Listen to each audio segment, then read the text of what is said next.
Okay, David, first things first, thanks so much for coming in. We had a really good time. We got a lot of really good work done.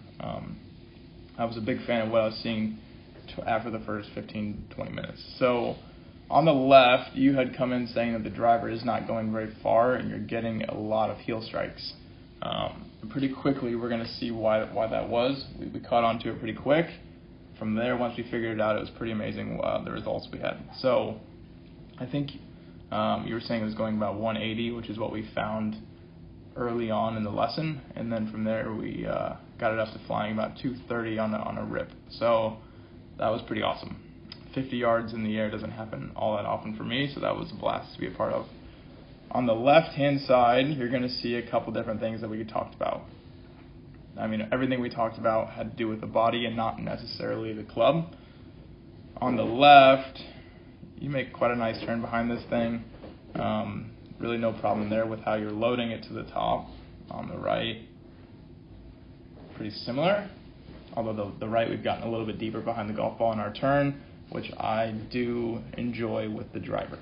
So here's the deal. On the left, we're hitting 3 or 4 degrees down on this thing. It's hitting it straight out of the heel. It's going about 185 in the air. What you're going to see is you're going to start hitting this thing like an 8-iron. You're going to start transferring and getting a bunch of weight moving forward and left.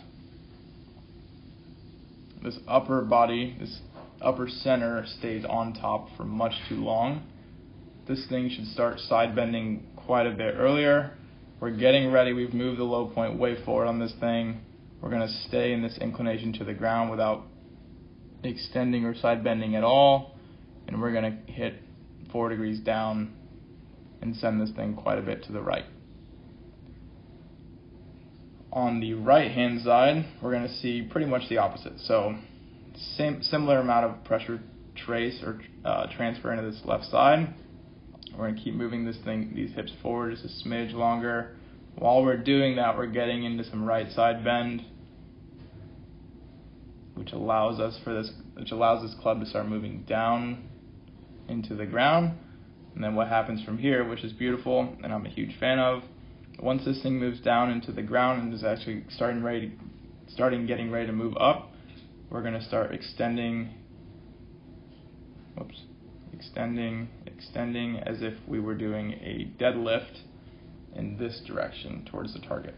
Now, we are a little, in all honesty and in all truth, which we talked about, we are a little bit too far behind this thing on the right. I think if we kept doing this for a long period of time, we might get into some low right back pain, which I don't want.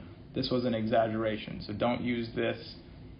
Use this as a model, but understand that somewhere between the left picture and the right picture lies our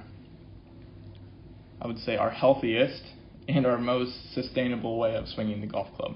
So on the left, like I said, we're hitting this thing like an 8-iron. We're really on top of this thing. The only way to hit this golf ball from this position, from being so tall and so far away from the ball with the head, is to start straightening the arms. That's what gets us the heel strike. On the right, the more side bent we are, the longer this right arm and right elbow stays bent. That allows us to hit it out of the center. You can see the positions of the right arm on the left and on the right. On the right, it's definitely bent longer. On the left, it's quite a bit straight.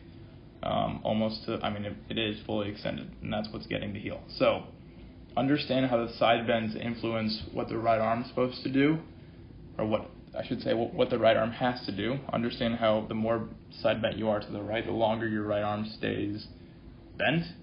Because if you side bend a bunch and you straighten your right arm, you would hit the ground so far behind the ball it would be unbelievable. So by changing the side bends, it changes the right arm. Like I said, can't stress it enough. If we're on top of this thing like an 8-iron, we have to straighten the right arm to get down to the ball. That's what causes the heel.